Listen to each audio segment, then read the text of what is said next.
കൊട്ടാരം നിറഞ്ഞിരുന്നു. പട്ടാള ഉദ്യോഗസ്ഥന്മാർ, ഗലീലിയായിൽ നിന്നുമുള്ള മാന്യന്മാർ, പ്രധാനികളെല്ലാം. ഹെറോദ്യ രാവിലെ ഹെറോദോസുമായി വഴക്കടിച്ച് സ്വന്തം മുറിയിൽ അടച്ചു പൂട്ടിയിരിക്കുകയായിരുന്നു.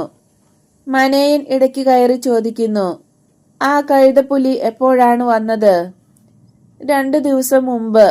ഒട്ടും പ്രതീക്ഷിക്കാത്ത സമയത്ത്. അവൾക്ക് അവനെ കൂടാതെ ജീവിക്കാൻ പറ്റുകയില്ലെന്നും അവന്റെ പിറന്നാൾ ദിവസം അവിടെ ഇല്ലാതിരിക്കുക സാധ്യമല്ലെന്നും പറഞ്ഞാണ് വന്നത്.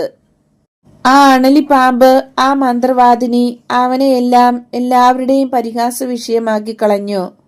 പക്ഷെ അന്ന് രാവിലെ മദ്യപനും കാമാതുരനുമായ അവന്റെ അടുത്ത് കൂവിക്കരഞ്ഞ് അവൾ ചോദിച്ചത് കൊടുക്കാൻ അവൻ വിസമ്മതിക്കുകയാണുണ്ടായത്.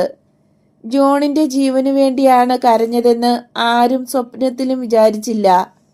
അവജ്ഞ